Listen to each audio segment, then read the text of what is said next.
السلام علیکم ورحمۃ اللہ وبرکاتہ۔ الحمدللہ رب العالمین، الصلاۃ والسلام علی سیدنا المرسلین وعلی آلہ اصحابہ اجمعین، اما بعد۔ تمام قسم کی تعریف، حمد و ثنا اللہ رب العزت کے لیے لائق اور زیبا ہے۔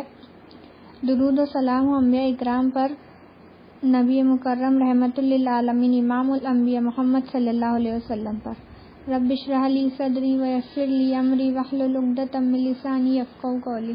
ربی زدنی علما اللہم فقہنا فی الدین۔ میری آیت ہے آیت نمبر 10 سورہ بقرہ کی۔ جیسے سورہ فاتحہ میں ہم نے دیکھے تھے کہ 3 لوگوں کا ذکر آیا تھا۔ ایک پہلا جن پر انعام کیا گیا تھا، جیسے انبیاء اور صحابہ جنہیں اللہ تعالیٰ نے جنت کی بشارت دی تھی۔ دوسرا وہ لوگ جن پر عذاب آیا تھا، جیسے موسیٰ علیہ السلام کی قوم پر عذاب آیا تھا اور باقی نبیوں کی قوم پر عذاب آیا تھا۔ تیسرا وہ لوگ جو گمراہ ہوئے، جیسے نصرانی لوگ جنہوں نے نبی صلی اللہ علیہ وسلم پر ایمان نہیں لائے، جبکہ ان کی کتابوں میں ان کی آنے کی پیشن گوئی تھی۔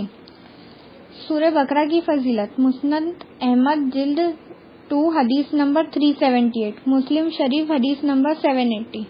نبی صلی اللہ علیہ وسلم نے فرمایا، اپنے گھروں کو قبرستان نہ بناؤ، کیونکہ جس گھر میں سورہ بقرہ کو پڑھا جائے اس میں شیطان داخل نہیں ہوتے۔ اس حدیث میں نبی صلی اللہ علیہ وسلم نے فرمایا، اپنے گھر کو قبرستان نہ بناؤ، یعنی قبرستان میں قرآن نہیں پڑھتے، ویسے اپنے گھروں کو مت بناؤ۔ پھر فرمایا کہ جس گھر میں سورہ بقرہ کو پڑھا جائے اس میں شیطان داخل نہیں ہوتے۔ سبحان اللہ، بابرکت کتاب ہے کہ اسے ہم پڑھیں گے تو گھر میں شیطان داخل نہیں ہوں گے۔ اس سے جو ہمارے گھر میں جادو ہوتا ہے، شیطان ہوتے ہیں، وہ چلے جاتے ہیں۔ حضرت عبداللہ بن مسعود رضی اللہ تعالیٰ عنہ سے روایت ہے کہ شیطان اس گھر سے بھاگ جاتے ہیں جہاں سورہ بقرہ پڑھی جاتی ہے۔ سورہ بقرہ مدنی سورہ ہے، ہجرت کے بعد سب سے پہلے نازل ہونے والی سورہ ہے، اور سورہ بقرہ میں ہی سب سے زیادہ احکام نازل ہوئے ہیں۔ سورہ بقرہ ہمارے لیے بہت برکتی سورہ ہے، اگر پڑھا جائے تو برکت اور نہ پڑھا جائے تو نقصان ہے۔ سورہ بقرہ اور سورہ آل عمران قیامت کے دن ہمارے آگے چلیں گے نور بن کر، جیسے ٹارچ ہوتی۔ سورہ بقرہ قرآن کی سب سے بڑی سورہ ہے، اور قرآن کی سب سے بڑی آیت بھی سورہ بقرہ میں ہی ہے۔ سورہ بقرہ کی آیت نمبر 282۔ آیت نمبر 282 کو آیت دین بھی کہتے ہیں، جس کا خلاصہ کل اسما باجی نے کیے تھے۔ سورہ بقرہ میں ٹوٹل 286 آیت ہے اور 2.5 پارے میں مکمل ہے۔ اب اعوذ باللہ من الشیطان الرجیم، بسم اللہ الرحمن الرحیم۔ اے اللہ، میں شیطان مردود سے تیری پناہ میں آتی ہوں، یعنی میرے اندر صلاحیت نہیں ہے، طاقت نہیں ہے، علم نہیں ہے اس سے لڑ سکوں۔ اے اللہ تو مجھے بچا۔ بسم اللہ الرحمن الرحیم، اللہ کے نام سے جو بڑا مہربان نہایت رحم کرنے والا ہے۔ یعنی اللہ کے ساتھ ہم اللہ رب العزت کے کلام کو شروع کرتے ہیں، اور وہ رحمان اور رحیم ہے۔ آیت نمبر 10 بقرہ۔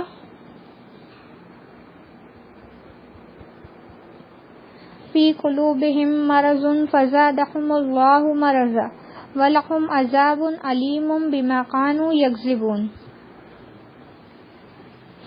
فی قلوبہم مرض، ان کے دل میں مرض ہے۔ مرض یعنی نفاق مطلب شک کی بیماری ہے، یعنی انہیں شک ہوتا ہے کہ پتہ نہیں اللہ ہے کہ نہیں، نبی ہے کہ نہیں، آخرت ہے کہ نہیں، اور قرآن اللہ کا کلام ہے یا نہیں۔ یہ شک جو ہوتا ہے اسے نفاق کہتے ہیں۔ فزادہم اللہ مرضا، تو اللہ رب العزت نے ان کے مرض کو اور بڑھا دیا، ان کے شک کو اور بڑھا دیا۔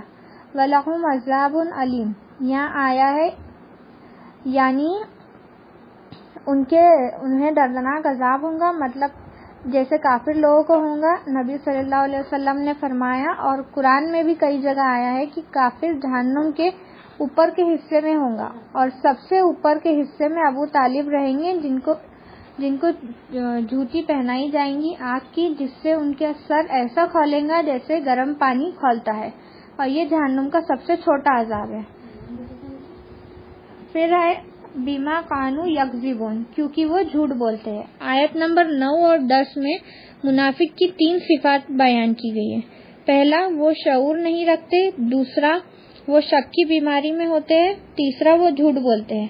اس آیت میں بتایا گیا ہے کہ اللہ نے انہیں ڈھیل دی ہے کہ وہ سدھر جائے اور توبہ کر لے، اور پھر بھی وہ توبہ نہ کرے اور اپنی عادت سے باز نہ آئے تو شک کی بیماری میں اضافہ ہو جائے گا۔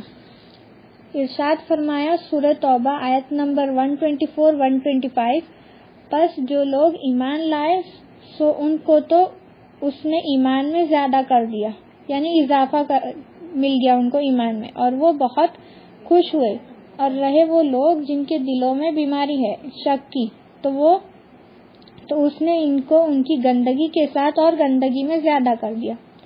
اور فرمایا سورہ الاحزاب آیت نمبر 12، اور جب منافق لوگ جن کے دلوں میں بیماریاں ہیں کہتے تھے کہ اللہ اور اس کے رسول نے ہم سے محض دھوکہ دینے کے لیے وعدہ کیا ہے۔ صدق اللہ العلی العظیم۔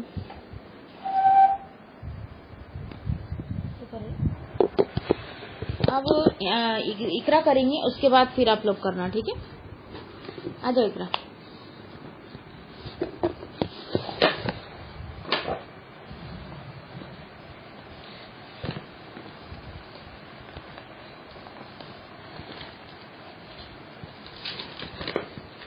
السلام علیکم ورحمۃ اللہ وبرکاتہ۔ الحمد للہ رب العالمین، الصلاۃ والسلام علی سیدنا المرسلین وعلی آلہ واصحابہ اجمعین، اما بعد۔ تمام قسم کی تعریف حمد و ثنا اللہ رب العزت کے لیے لائق اور زیبا ہے، جو ساری کائنات کا تنہا تنہا خالق، مالک، مربی اور منتظم ہے۔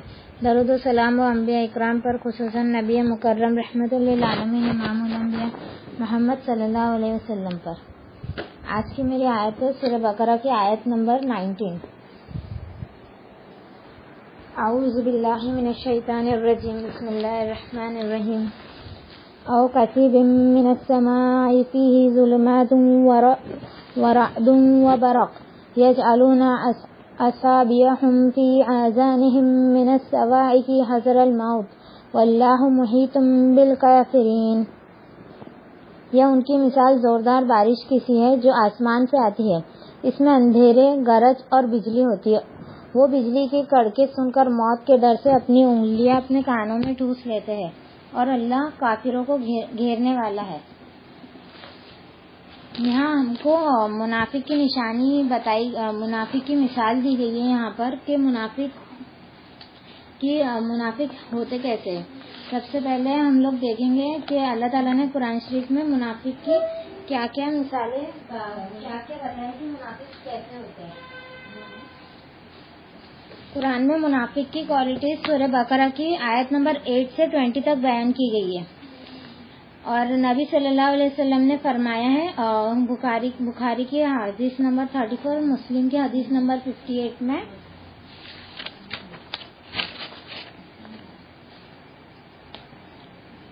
عبداللہ بن عمر رضی اللہ تعالیٰ عنہ سے روایت ہے کہ نبی کریم صلی اللہ علیہ وسلم نے فرمایا 4 خصلتیں ایسی ہیں جس میں یہ ہے وہ پکا اور خالص منافق ہے، اور جس میں ان میں سے کوئی ایک ہو تو اس میں نفاق کی ایک خصلت موجود ہوتی ہے، حتیٰ کہ اسے ترک کر دے۔ سب سے پہلی کوالٹیز کیا ہے؟ جب اس کے پاس امانت رکھی جائے تو اس میں خیانت کرے۔ سیکنڈ، جب بات کرے تو جھوٹ بولے۔ تھرڈ، وعدہ کرے تو اس کے خلاف ورزی کرے، اور فورتھ، جھگڑا کرے تو حق اور ناحق کا لحاظ نہ رکھتے ہوئے فسق اور فجور پر اتر آئے۔ نبی صلی اللہ علیہ وسلم نے منافق کی 4 نشانیاں بتائی ہے، یہ چاروں جس میں ہو وہ منافق ہے۔ اب اس آیت میں اللہ پاک نے منافق کی مثال بیان کی ہے۔ کیسی مثال؟ ترجمے کے ساتھ ہم دیکھیں گے۔ اسٹارٹنگ، ان کی مثال زوردار بارش کی ہے۔ یہاں بارش سے مراد اسلام ہے، جو آسمان سے آتی ہے، اور اس میں اندھیرے، گرج اور بجلی ہوتی ہے۔ یہاں اندھیروں اور گرج سے مراد تکلیفیں اور مصیبتیں جو اسلام کی راہ میں ہمیں پیش آتی ہے۔ وہ بجلی کی کڑکے سن کر موت کے ڈر سے اپنی انگلیاں اپنی کانوں میں ٹھوس لیتے ہیں۔ چمک سے مراد مسلمانوں کو حاصل ہونے والی کامیابیاں ہے۔ جب منافقوں کو جب قرآن میں احکام آتا تھا جو ایزی ہوتے تھے تو منافق اس کو اپنے اندر لے لیتے تھے اور مطلب دکھاوے کے لیے اس کو کر لیتے تھے، لیکن جب ہارڈ آتا تھا تو وہ لوگ اس سے دور بھاگتے تھے. اور کڑکنے والی بجلیوں سے مراد جہاد کا احکام ہے جنہیں سن کر منافقوں کو موت دکھائی دیتی تھی. اور اللہ کافروں کو گھیرنے والا ہے. منافقین کا یہ حال تھا کہ جب قرآن کا کوئی احکام ان کے پاس آتا تھا تو مارے ڈر کے وہ لوگ اپنی انگلیاں اپنے کانوں میں ٹھوس لیتے تھے. یعنی ان کو ایسا لگتا تھا کہ قرآن کی ہم بات نہیں سنیں گے تو ہم کو اس پر عمل بھی نہیں کرنا پڑے گا، اور اس سب سے دور بھاگتے تھے. لیکن ایسا بالکل نہیں ہے.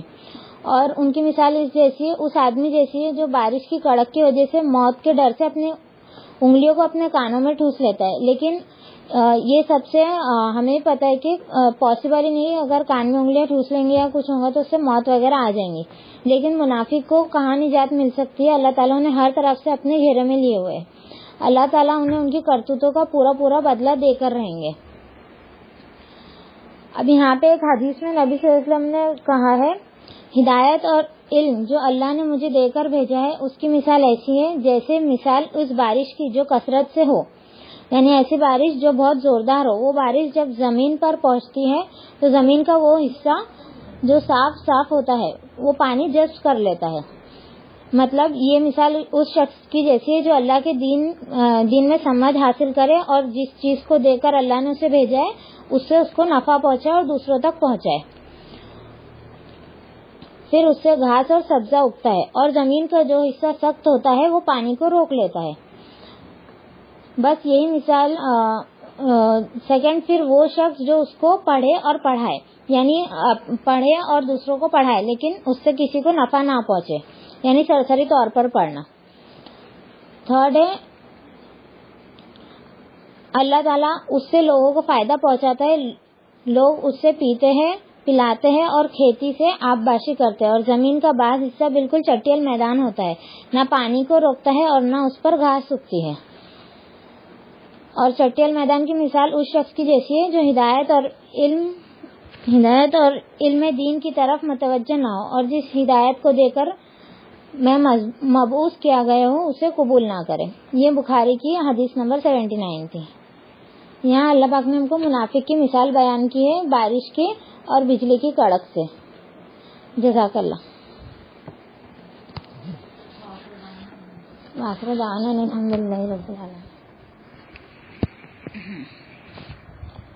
اب ہے سب سے پہلے عائشہ باجی، آپ آ جائیے.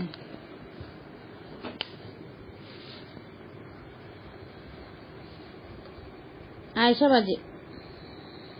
السلام علیکم ورحمۃ اللہ وبرکاتہ. وعلیکم السلام ورحمۃ اللہ وبرکاتہ. اعوذ باللہ من الشیطان الرجیم. بسم اللہ الرحمن الرحیم. سبحان اللہ وبحمدہ عدد خلقہ ورضا نفسہ وزینۃ عرشہ ومداد کلماتہ.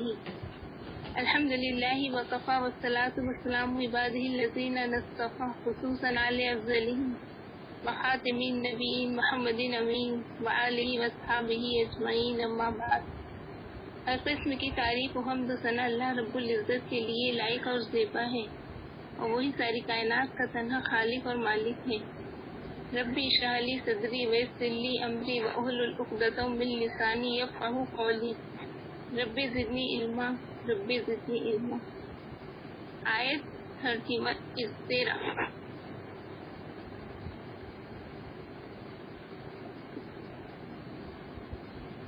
اور جب ان سے کہا گیا ایمان لاؤ جس طرح دوسرے لوگ ایمان لائے تو انہوں نے یہی جواب دیا، کیا ہم بے وقوفوں کی طرح ایمان لائیں؟ خبردار، حقیقت میں تو یہ خود بے وقوف ہیں لیکن جانتے نہیں ہیں. وَإِذْ قِيلَ لَهُمْ آمِنُوا.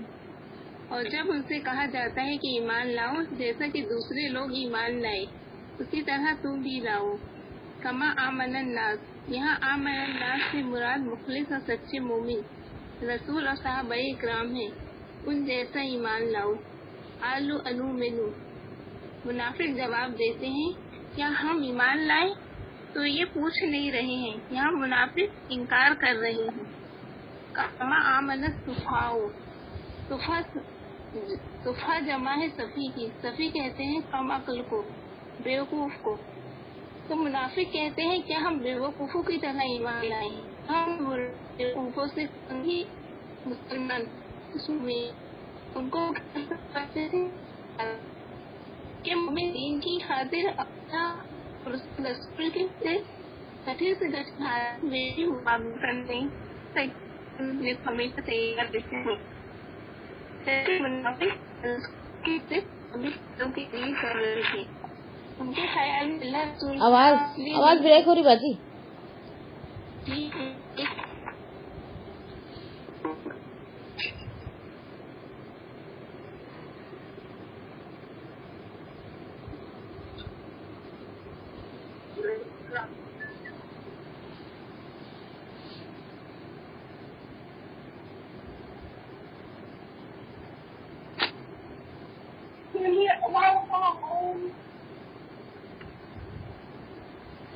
کیونکہ مومن دین کی خاطر اللہ اور اس کے رسول کی خاطر کٹھن سے کٹھن حالات میں بھی مقابلہ کرنے، یہاں تک کہ مر مٹنے کو بھی تیار تھی. جبکہ منافق اللہ رسول کی بات صرف دنیاوی فائدوں کے لیے کر رہے تھے. ان کے خیال میں اللہ رسول کا نام اس لیے نہیں لیا جاتا کہ ہمیں ان کو کچھ دینا پڑے، وہ تو اس لیے لیا جاتا کہ ان سے کچھ لے لیں. ان کا خیال قربانی کرنے، کچھ خرچ کرنے، نماز پڑھنے، زکوٰۃ دینی، یہ ان کی نظر میں بڑا نقصان تھا. اٹھو محنت. باجی ذرا گیلری میں آ جائیے، آواز بہت بریک ہو رہی ہے آپ کی.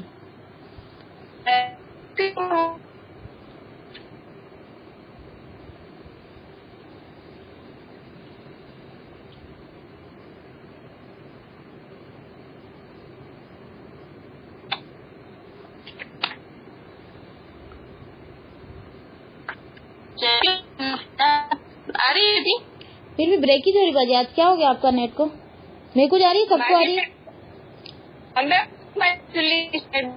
اچھا باقی سب لوگ کو بریک ہو رہی ہے کہ میرے کو بریک ہو رہی ہے؟ نہیں صاف آ رہی ہے باجی آواز. آ رہی ہے صاف. تو میرے یہاں پرابلم ہوگی. بولیے باجی پھر. جبکہ منافق اللہ رسول کی بات صرف دنیاوی فائدوں کے لیے کر رہے تھے. ان کے خیال میں اللہ رسول کا نام اس لیے نہیں لیا جاتا کہ ہمیں نہیں کچھ دینا پڑے، وہ تو اس لیے لیا جاتا کہ ان سے کچھ لے لیں. ان کے خیال میں ایسا اسلام جس میں قربانی کرنی پڑے، کچھ خرچ کرنا پڑے، جس میں نماز پڑھنی ہو، کچھ زکوٰۃ دینی ہو، یہ ان کی نظر میں بڑا نقصان تھا. اٹھو 5 وقت اور محنت کرو اور مال کماؤ، اتنی مشکل سے پھر اس میں بھی خرچ کرو. ان کا خیال تھا کہ اسلام قبول کر کے اپنے آپ کو تکلیف اور مشقتوں میں مبتلا کرنا سراسر بیوقوفی ہے. وہ سچے مومنوں کو بیوقوف سمجھتے تھے. الا انہم الصفہاء، خبردار بے شک کوئی شک نہیں اس میں کہ ایسا سمجھنے والے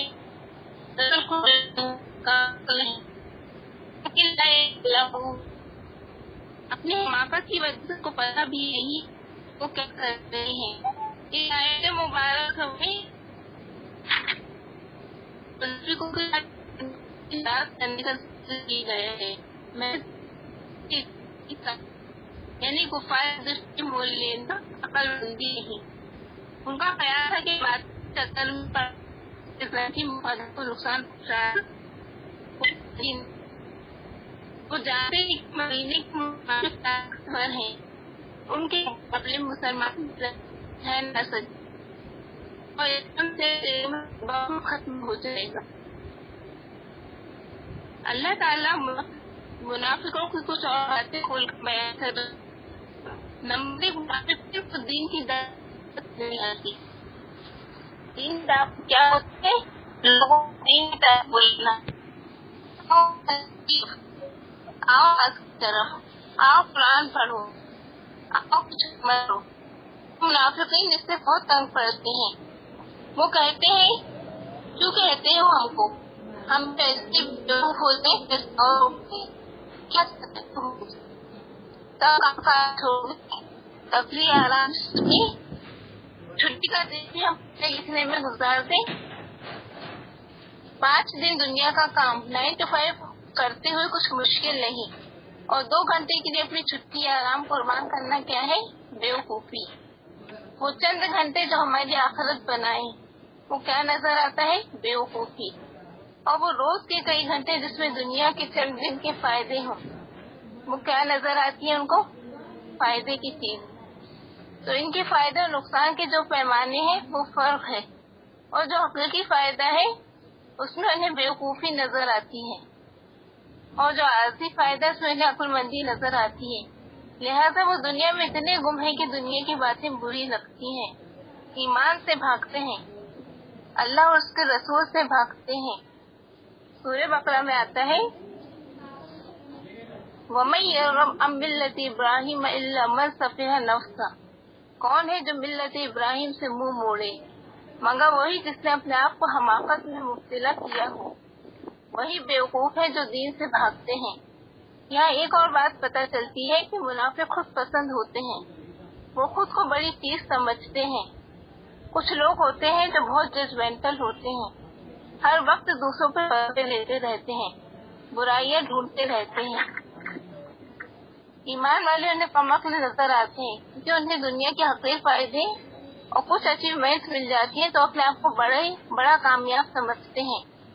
اس کے برعکس جو لوگ اس وقت نماز پڑھ رہے ہوتے ہیں یا مسجد یا قرآن پڑھنے میں یا اپنا حق حلال کا کمایا ہوا مال کسی کو دینے میں کیا سمجھتے ہیں؟ بیوقوفی، احمقانہ فعل سمجھتے ہیں، کیونکہ تم دنیا کا نقصان کر رہے ہو اور یہ بھول جاتے ہیں اس نقصان کے بدلے میں آخرت میں کیا فائدہ ملنے والا ہے۔ اللہ کے نزدیک بیوقوف وہ ہیں جو ایمان سے بھاگتے ہیں، ان کے دل میں ایمان والوں کے لیے نفرت ہوتی ہے، جبکہ مومن ایمان والوں سے محبت رکھتا ہے، دین والوں سے ان کو ایک بغض اور عداوت ہوتی ہے۔ انہیں دین پر چلنے والے لوگ بالکل اچھے نہیں لگتے۔ منافق دراصل دین سے جاہل ہوتے ہیں، نہ علم نہ عمل، وہ علم نہیں رکھتے۔ ان کے پاس دنیا کی بڑی سے بڑی ڈگری بھی ہو سکتی ہے، لیکن دین کے معاملے میں کیا ہے؟ کورے چھٹے، کچھ پتہ نہیں، اندھیرے میں ہاتھ پاؤں مار رہے ہیں، اپنی عقل کے مطابق چل رہے ہیں، حتیٰ کہ اپنے آپ سے بھی غافل ہیں، بے خبر ہیں۔ وہ نہیں جانتے کہ وہ اپنے آپ کو نقصان پہنچا رہے ہیں، خود کو دھوکہ دے رہے ہیں۔ یہ لوگ بس کنارے کنارے بندگی کرنا چاہتے ہیں، اللہ کی مددگار میں کودنا نہیں چاہتے۔ وہ آخرت بھی چاہتے ہیں لیکن دنیا کا گھاٹا گوارا نہیں، دین بھی ملے لیکن دنیا کا نقصان نہ ہو، جنت بھی ملے لیکن یہاں کوئی قربانی نہ دینی پڑے۔ لیکن یاد رہے یہ دنیا اور آخرت دونوں کا خسارہ ہے، تباہی اور بربادی۔ ظاہر سی بات ہے جو لوگ جان و مال کی بازیاں لگا رہے تھے ان کو وہ کام کے اصل میں وہ لوگ علم حقیقی سے محروم ہیں۔ سورہ توبہ میں آتے ہم نے مومن کی جانوں اور مال کے وہ جنت دے دی ہے، جنت کی جان ہم نے کر لی ہے، اور خوشخبری ہو تمہیں اس بیت کے اوپر جو اللہ سے تم نے یہ بیت کی ہے۔ اور ذرا سوچو اللہ سے بڑھ کر اپنے عہد کو پورا کرنے والا کون ہوگا؟ اس لیے مومن نہیں بلکہ منافق اصل میں بیوقوف ہیں، اور اس فرق کا ان کو شعور نہیں۔ اس آیت میں منافقوں کی بے عقلی اور کم فہمی کا ذکر کیا گیا ہے۔ وآخر دعوانا ان الحمد للہ رب العالمین۔ سبحانک اللہم وبحمدک اشہد ان لا الہ الا انت استغفرک واتوب الیک۔ ماشاء اللہ، الحمدللہ، بہت اچھے سے سمجھا دیا آپ نے، الحمدللہ، اللہ جزائے خیر دے آپ کو۔ اور اب آئے یہ ناز، آ جائیے آپ۔ جی، السلام علیکم ورحمۃ اللہ وبرکاتہ۔ وعلیکم السلام۔ یہ آیت ہے آیت نمبر 16 سورہ بقرہ۔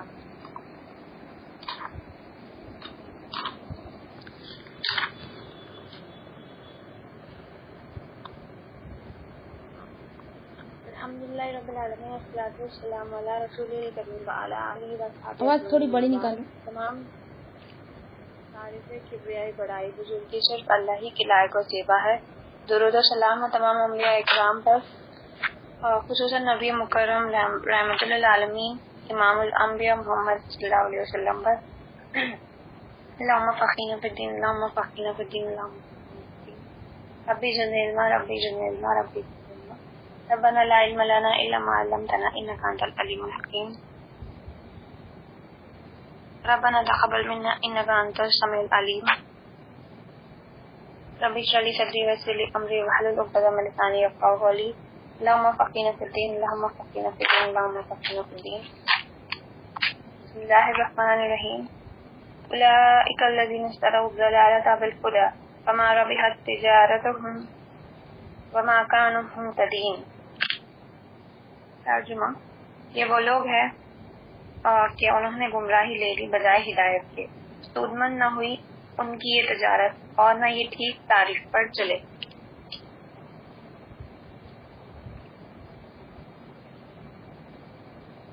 یہ جو آیت ہے، جیسا اسرا نے بتایا کہ منافقوں کا ذکر قرآن شریف میں آیت نمبر 8 سے لے کر 20 تک ہوتا ہے۔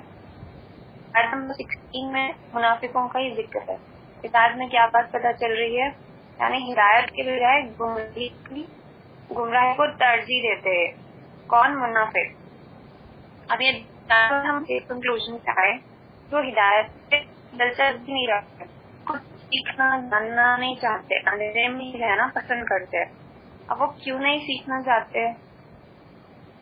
اور قرآن تو پڑھ لیا، پھر عمل کرنا پڑے گا، اس لیے اندھیرے میں ہی رہیں تو بہتر ہے، اس لیے وہ سیکھنا نہیں چاہتے۔ اگر سیکھ لے تو ہم کو عمل بھی کرنا پڑے گا۔ یہ بات کس کی ہو رہی ہے؟ منافق کی ہو رہی ہے۔ اس سے متقیوں کی باتیں آئی، کافر کی باتیں آئی، کفار کی بات آئی، لیکن جلد ختم ہو گئی۔ اور اب منافقوں کی بات بہت لمبی تھی، اور اس میں یہ بات بھی، اس کا یہ باتوں سے کیا مطلب ہے کہ منافقت سے زیادہ ڈرنا چاہیے۔ سورہ آل عمران میں بھی اس کا ذکر ہے۔ ایک بار سمینا آنٹی نے بتایا کہ منافقوں سے اتنا منافق جو تھے ان کا پتہ نہیں تھا، ایک کھلا دشمن رہتا جو اس کا اپنے کو پتہ چل جاتا، لیکن منافق آپس میں جو رہتے وہ لوگ رہتے، اور ان سے ہم کو بہت ڈرنا چاہیے۔ اور صحابہ تو اتنا زیادہ ڈرا کرتے تھے کہ صحیح مسلم کی ایک حدیث میں آتا ہے کہ حضرت حنظلہ رضی اللہ عنہ کہتے ہیں ایک مرتبہ ہم رسول اللہ صلی اللہ علیہ وسلم کی مجلس میں تھے اور آپ نے نماز فرمایا جس سے ہمارے دل نرم ہو گئے۔ صلی اللہ علیہ وسلم کچھ خطبہ کرے، کچھ باتیں بتائے جس کی وجہ سے ان کے دل نرم ہو گئے اور ان کی آنکھوں میں سے آنسو بہنے لگے۔ گھر آئے تو وہ حالت نہ رہی جو آپ کی مجلس میں تھی۔ دفتن خیال آیا میں پہلے کے سال میں تھا اور اب کیا ہو گیا، میں وہاں پر کیا کر رہا تھا اور گھر آ کے کیا کر رہا ہوں۔ دل نے کہا تو منافق ہو گئے، کیونکہ یہ منافقین کی علامت ہے کہ کہیں کچھ تو کہیں کچھ۔ تو انہیں فکر ہوئی، افسوس کے ساتھ یہ کہتے ہوئے گھر سے نکلے، پاکا حنظلہ منافق ہو گیا ہے۔ اتنا ڈرے کہ اپنے آپ کے بارے میں حضرت ابوبکر اتنا ڈرتے تھے وہ اپنے آپ کے بارے میں۔ حضرت ابوبکر سامنے سے آ رہے تھے اور انہوں نے یہ سن کر ان سے کہا ایسا تو میرے ساتھ بھی ہوتا ہے۔ پھر اس لیے دونوں آپ صلی اللہ علیہ وسلم کی خدمت میں حاضر ہوئے۔ آپ نے فرمایا اس ذات کی قسم جس کے ہاتھ میں میری جان ہو، اگر تمہارا ہر وقت یہی حال رہے جیسا میرے سامنے ہوتا ہے پھر فرشتے بھی تم سے مسافہ کرنے لگے، یعنی پھر تم فرشتے بن جاؤ، یعنی تم میں اور فرشتوں میں کوئی فرق ہی نہ رہو۔ دل کی حالت بدلتی ہے لیکن مومن کے دل کی حالت کی تبدیلی پر فکر مند ہونا لازمی ہے۔ تو اصل مطلب کیا ہوتا ہے کہ میرے دل کی حالت اچھی ہے۔ اب جیسا ایک تھرمو میٹر ہوتا ہے اور جب آپ باڈی کا ٹیمپریچر چیک کرنے کے لیے اس کا استعمال کرتے ہیں اور جب باڈی بہت گرم ہوتی ہے تو جو مرکیوری لیول ہوتا ہے وہ اوپر کی طرف چل جاتا ہے، اور جب نارمل رہتی ہے تو نیچے کی طرف آ جاتا ہے، مطلب جو نارمل ٹیمپریچر ہے اس پر آ جاتا ہے۔ اسی طرح ایمان کی بھی حالت ایسی ہوتی ہے، کبھی اوپر جاتا ہے کبھی نیچے آتا ہے۔ اگر ماحول میسر ہو، اچھا ہو تو پھر وہ ایمان کا لیول ہائی ہو جاتا ہے، اور اگر ماحول خلاف ہو تو پھر وہ ڈراپ ہو جاتا ہے۔ اس لیے ایسی مجلسوں میں حاضری ضروری ہے تاکہ ایمان اور دل صحت مند رہے۔ اب دیکھیے کہ ایمان کی حالت ایک جیسی نہیں رہتی، لیکن مومن کس کوشش میں رہتا ہے کہ اس کا ایمان درست رہے، بڑھتا رہے۔ وہ اس پر راضی نہیں ہوتا کہ اس کا ایمان جیسا بھی ہے کوئی بات نہیں، ایڈجسٹ ہو جا رہا، زندگی گزر جا رہی، نہیں، اس کو اپنے دل کی حالت کی فوراً فکر ہوتی ہے. اور جسے فکر ہو، مثلاً اگر آپ دیکھیں بی پی چیک کرے اور وہ لو ہو گیا، اور اگر آپ اس کو لائٹ لے لیے، اس کی کوئی فکر نہ کرے اور لو ہی رہنے لگے، تو آپ کیا کرتے ہیں؟ فکر کو نکل جاتے نا، ہو رہا. اور جب کچھ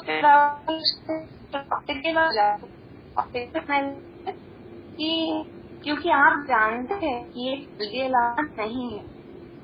جب ایمانی اعتبار سے تو اس کا ایمان کی جو ہے لو ہو جائے تو ٹینشن نہیں بیٹھتا. ایسی مجلس کا رخ کرے گا، مصلی پہ بیٹھے گا تو ایمان والے شخص کے پاس جائے گا، قرآن پڑھے گا، لیکن وہ چین سے نہیں بیٹھا کیونکہ اس کو پتا ہے کہ یہ انہیلدی ہے، اس کے ایمان کے لیے یہ نقصان دہ ہے اور الٹیمیٹلی خسارے کا باعث. ہم سب کو بھی دلوں کی حالت کی فکر کرنی چاہیے. اور اب جب یہاں انسان کی بہتری کس میں اس پر غور کیا گیا ہے تو اسی سورہ بقرہ کی آیت نمبر 216 میں آتا ہے And maybe you hate something that is good for you. Maybe you love something that is bad for you. آپ وہ پسند کرتے ہیں، آپ کو کچھ چیزیں ایسی پسند آتی ہے جو شاید آپ کے لیے بری ہو، اور کچھ چیزیں ایسی ہوتی ہے جو آپ کے لیے صحیح ہوتی ہے اور آپ اس کو پسند نہیں کرتے. مطلب اللہ یہ جانے کہ آپ کے لیے کیا بہتر ہے. قرآن مجید میں سورہ بقرہ میں اہل ایمان کے بعد دوسرا ذکر اہل کفر کا آتا ہے. اس کے بعد یہ جو ذکر آیا ہے منافق کا، وہ آیت نمبر 8 سے شروع ہوتا ہے. الذین آمنوا، یعنی یہاں پر ایمان والوں کا بھی ذکر ہے. الذین کفروا، یعنی یہاں پہ کافر کا بھی ذکر ہے. راتِ آیت نمبر 16 جو ہے اولئک الذین اشتروا الضلالۃ بالہدی. یہ جو آیت ہے اس کا پہلا حصہ جو ہے اسٹارٹنگ والا، مطلب اتنا پارٹ جس کی میں نے ابھی تلاوت کی، اس کو سمجھنا اتنا ضروری ہے کیونکہ جو آگے کی آیت ہے وہ اس سے جڑی ہوئی ہے، مربوط ہے. یہاں سے ایک مربوط کلام چل رہا ہے. تو اس میں بتا رہے ہیں کہ وہ لوگ ہیں جنہوں نے ہدایت بیچ کر گمراہی خریدی.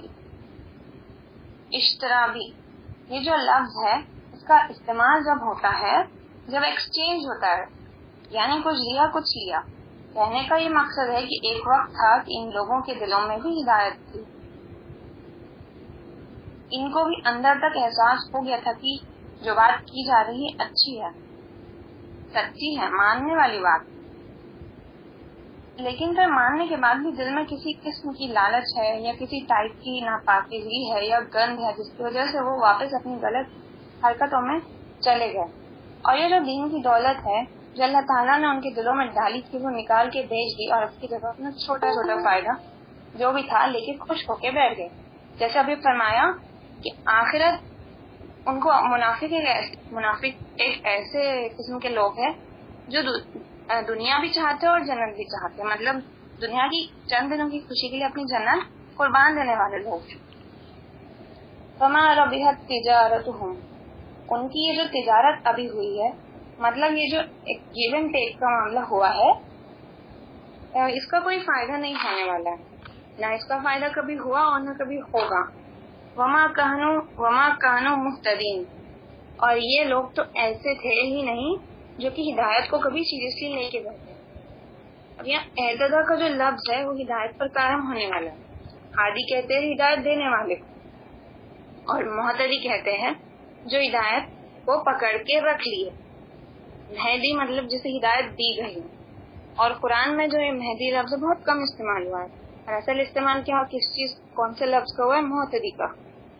اب مہتد وہ ہے جو ہدایت کو سیریسلی لے پکڑ کر لی. اب مہتد کا یہ مطلب نہیں ہے ہدایت والا، حالانکہ بات تو ایک ہی، لیکن جو ہدایت والا ہے یہ لفظ مہتدی کو جسٹیفائی نہیں کرتا. ہدایت کو سیریسلی لینا، ہدایت کو پکڑ کر لینا، یہ ورڈ، یہ جو ترجمہ ہے یہ مہتدی کو جسٹیفائی کرتا ہے. ہدایت والا یعنی ہدایت والے کا ترجمہ کیا ہے؟ ایسا ہے کہ جیسے کسی کے پاس ہدایت ہے کسی کے پاس نہیں، جیسے کسی کے جیب میں ہے کسی کے پاس نہیں.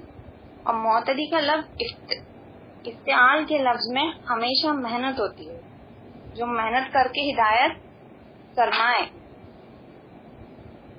اور ہمیشہ اپنے پاس بچا کے رکھے.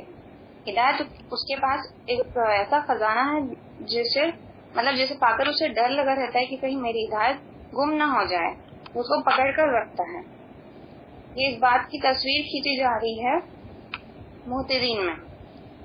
وما کانوا مہتدین، اور یہ ایسے لوگ تھے ہی نہیں جو اپنی ہدایت کو پکڑ کر رکھے. بس اللہ تعالیٰ نے ہدایت دے دی، کوئی لے جائے، کچھ اس بات نہیں ہے. آخر الدعوانا الحمدللہ رب العالمین. ماشاء اللہ الحمد للہ، بہت ہی اچھے انداز سے آپ سمجھاتے ہیں ماشاء اللہ، بہت اچھا سمجھ میں آتی کوئی بھی بات. اللہ آپ کو جزائے خیر دے. اب ممتاز بازی ہاں، اور ممتاز بازی آپ آ جائیے.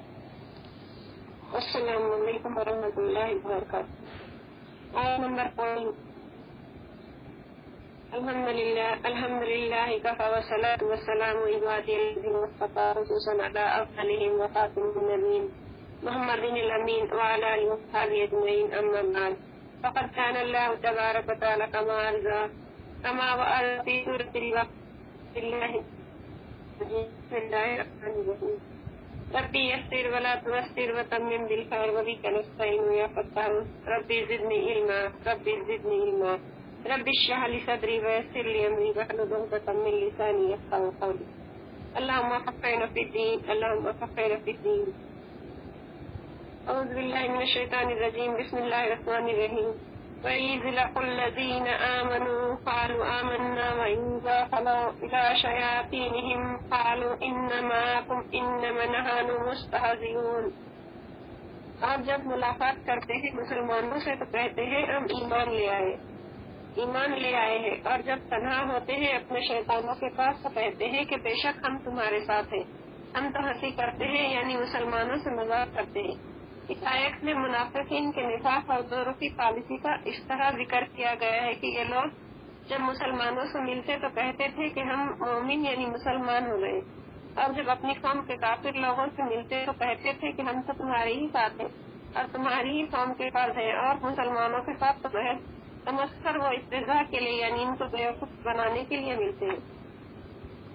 اس آیت مذکورہ میں غور کرنے سے ایمان و اسلام کی پوری حقیقت واضح ہو جاتی ہے، اور اس کے بالمقابل کفر کی بھی، کیونکہ ان آیات میں منافقین کی طرف سے ایمان کا دعویٰ آمنا باللہ میں قرآن کریم کی طرف سے ان کے اس دعوے کا غلط ہونا وما ہم بمؤمنین میں ذکر کیا گیا ہے. یہاں چند باتیں غور کرنے. اول یہ کہ جن منافقین کا حال قرآن کریم بیان فرمایا گیا ہے وہ اصل میں یہودی اور اللہ تعالیٰ اور روز قیامت ایمان لانا یہود کے مذہب میں بھی ثابت اور مسلم ہے، اور جو چند ان کے عقیدے نہیں تھا یعنی رسول اللہ صلی اللہ علیہ وسلم کی رسالت اور نبوت کو ماننا اور آپ صلی اللہ علیہ وسلم پر ایمان لانا، اس کو انہوں نے اپنے بیان میں ذکر نہیں کیا، بلکہ صرف دو چیزیں ذکر کی، ایمان باللہ اور ایمان بالیوم الآخر، جس میں ان کا کسی نہ کسی طرح اپنی منمانی صورتوں میں خدا تعالی آخرت اقرار کر لینا ایمان نہیں ظاہر ہے.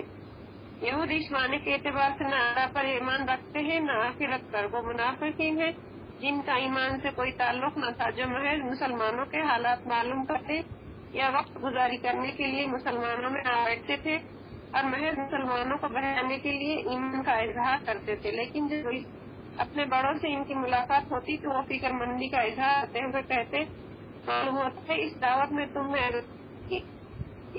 ان کی دعوت تو میں اثر کر گئی ہے، تم ان میں اٹھتے بیٹھنے لگے ہو، واقعی تم مسلمان تو نہیں ہو گئے. تو وہ انہیں اطمینان دیتے ہوئے کہتے کہ ہم ہر لمحہ تمہارے ساتھ ہیں، ہم تو مسلمانوں کو بتلا رہے ہیں، یعنی ہم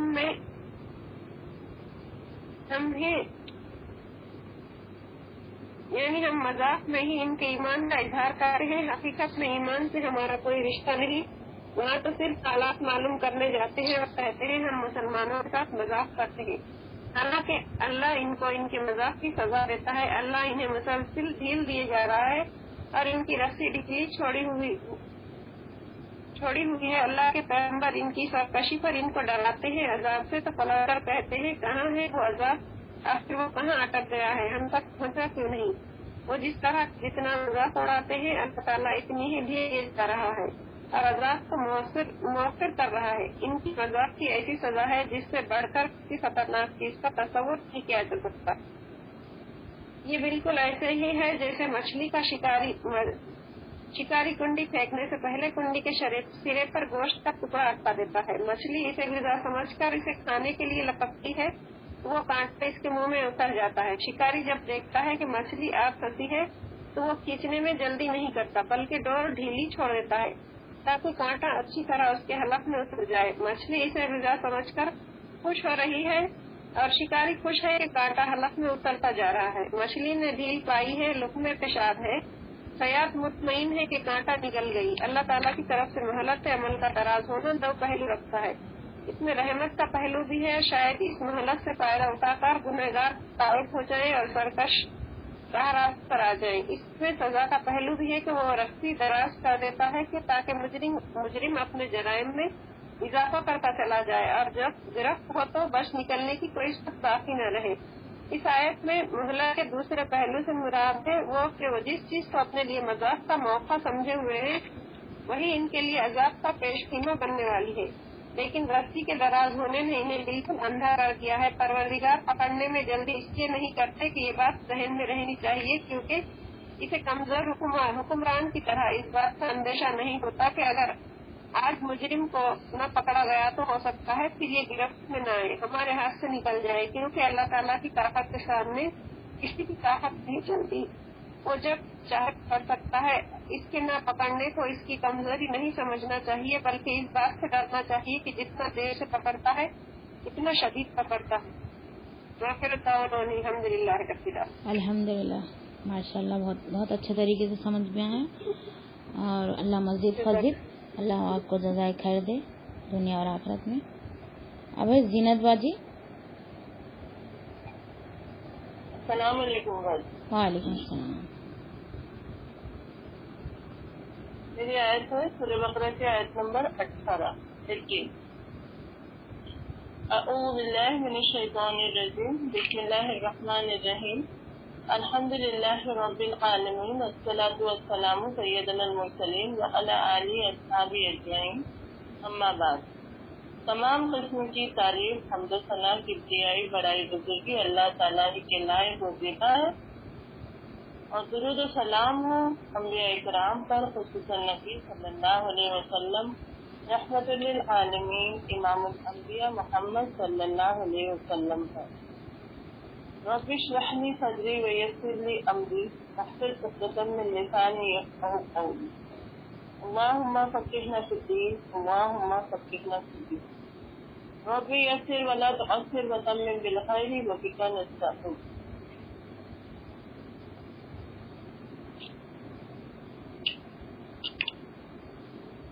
اعوذ باللہ من الشیطان الرجیم. بسم اللہ الرحمن الرحیم. ثم بكم عمي فهم لا يرجعون. کا ترجمہ ہے کہ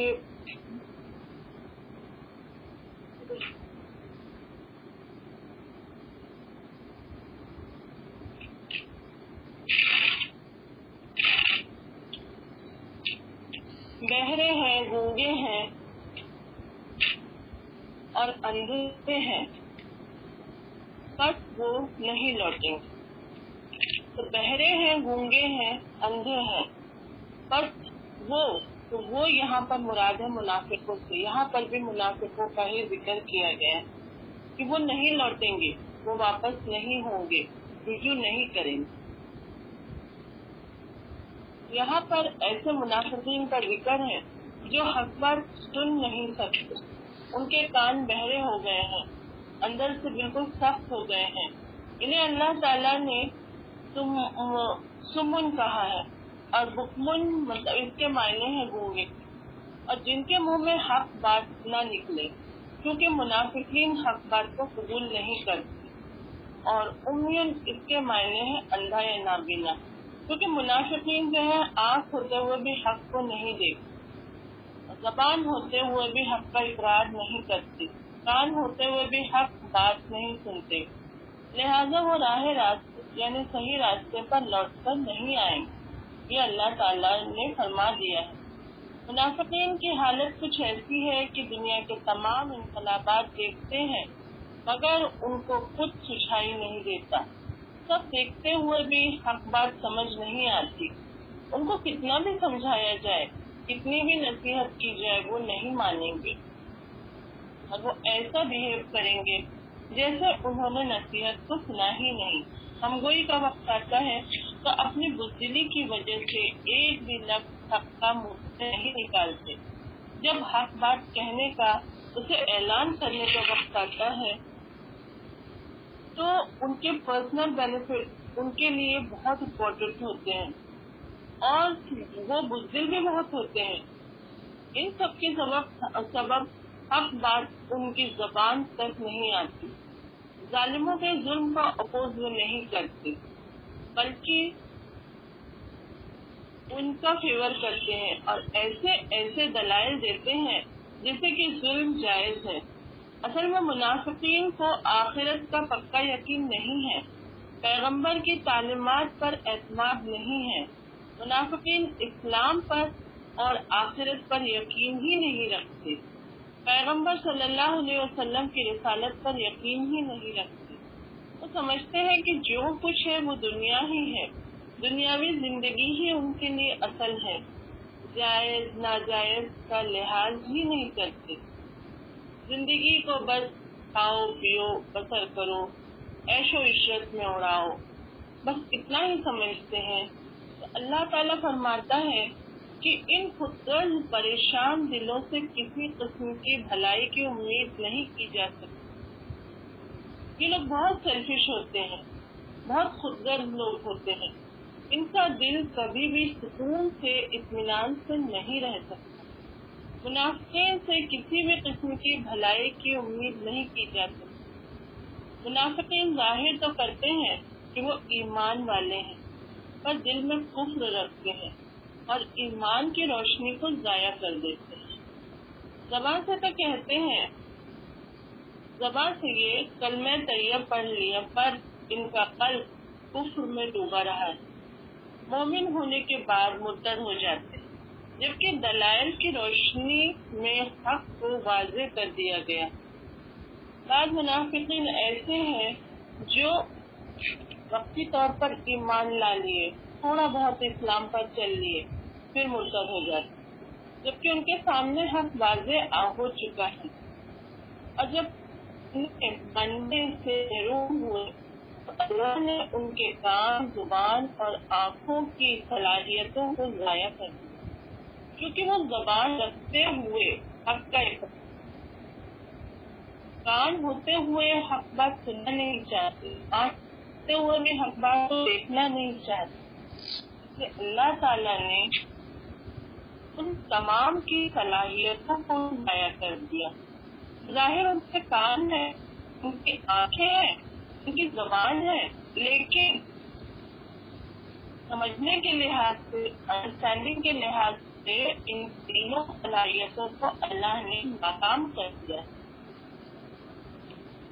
اور ان کی مثال جو کافر ہے شخص کی ہے جو چیز پکارتا ہے تو سوائے پکار اس کی آواز کو نہیں سنتی ہے، اس کی آواز سنائی نہیں دیتی. وہ بہرے ہیں، گونگے ہیں، اندھے ہیں اور وہ نہیں سمجھتے.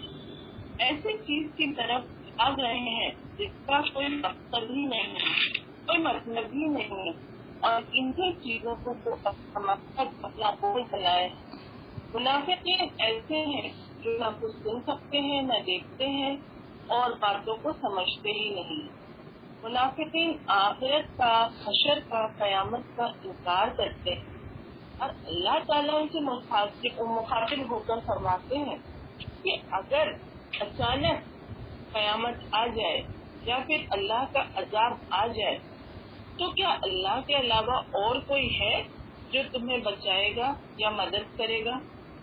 اور دنیا میں جو اندھا، گونگا، بہرا بن کر رہا وہ آخرت میں بھی ویسا ہی اٹھایا جائے گا. یہ اللہ تعالیٰ کا وعدہ ہے. اللہ کے ہمیں سننے سے زیادہ عمل کی توفیق عطا فرمائے. السلام علیکم ورحمۃ اللہ وبرکاتہ. ماشاء اللہ، الحمدللہ.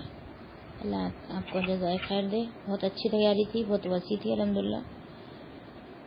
اب عالیہ خان آپ بچ گئی ہیں, آپ آنا چاہ رہی ہیں؟ عالیہ خان السلام علیکم. وعلیکم السلام. کر رہے ہیں آج ذرا مہمان آئے ہیں تو اچھا چلو ٹھیک ہے باجی, ٹھیک ہے, کوئی بات نہیں. اور میں یہ بول رہی تھی کہ میں دعا پڑھ لیتی پھر بات کرتی, ٹھیک ہے. سبحانک اللہم و بحمدک اشہد ان لا الہ الا انت استغفرک و اتوب الیک. سبحان ربک رب العزت عما یصفون, السلام علی المرسلین, ان الحمد للہ رب العالمین. بسم اللہ الرحمن الرحیم. والعصر ان الانسان لفی خسر الا الذین آمنوا وعملوا الصالحات وتواصوا بالحق وتواصوا بالصبر. السلام علیکم ورحمۃ اللہ وبرکاتہ.